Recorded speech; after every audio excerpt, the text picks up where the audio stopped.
সিরিয়ার অন্তর্বর্তী সরকারের প্রধান হয়েছেন মোহাম্মদ আল বশির। 2025 সালের 1 মার্চ পর্যন্ত দায়িত্বে থাকবেন তিনি। অন্তর্ভুক্তিমূলক সরকার গঠনে বিদ্রোহীদের প্রতি আহ্বান জানিয়েছেন যুক্তরাষ্ট্র। এদিকে সিরিয়ার আল বাইদা, দামেস্ক, হোমস, তারতুস এবং পালমিরা শহরের বিভিন্ন স্থাপনা লক্ষ্য করে বিমান হামলা চালিয়েছে ইসরায়েল।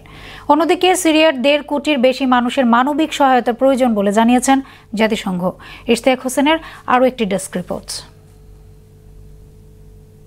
বিদ্রোহীদের সমর্থনে সিরিয়ার অন্তর্বর্তী সরকারের প্রধান হয়েছেন মোহাম্মদ আল বশির। মঙ্গলবার সিরিয়ার টেলিভিশনে দেয়া এক ভাষণে দেশটির অন্তর্বর্তী সরকারের প্রধানমন্ত্রীর দায়িত্ব নেয়ার ঘোষণা দেন তিনি। 2025 সালের 1 মার্চ পর্যন্ত দায়িত্বে থাকবেন বলেও জানান বশির। এর আগে বিদ্রোহী গোষ্ঠীর সালভেশন গভর্নমেন্টের প্রধানের পাশাপাশি উন্নয়ন মন্ত্রী হিসেবেও দায়িত্ব পালন করেন তিনি।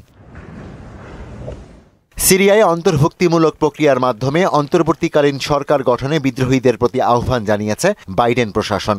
যুক্তরাষ্ট্র বলছে, অন্তর্বর্তী সরকারে জনগণের ইচ্ছার প্রতিফলন থাকা উচিত। তবে এইচটিএস যদি আনুষ্ঠানিক প্রক্রিয়া ছাড়া নেতৃত্ব দখল করতে চায়, তাহলে আমেরিকা এতে সমর্থন দেবে না।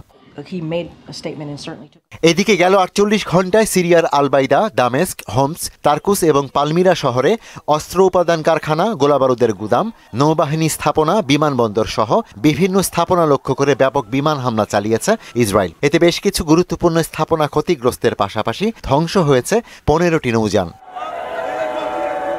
ওদিকে জরুরি ভিত্তিতে সিরিয়ার 1.5 কোটি মানুষের মানবিক সহায়তা প্রয়োজন বলে জানিয়েছে জাতিসংঘ। সাম্প্রতিক সংঘাতে দেশটির 8 লাখের বেশি মানুষ বাস্তুচ্যুত হয়েছে। এর আগেই অভ্যন্তরীণ বাস্তুচ্যুত হয়েছে আরও 70 লাখ মানুষ। এছাড়া 50 লাখের বেশি মানুষ প্রতিবেশী দেশগুলোতে পালিয়ে গেছে। ফলে দেশটিতে ব্যাপক মানবিক সংকট দেখা দিয়েছে। ইশতিয়াক হোসেন, মোহনা সংবাদ।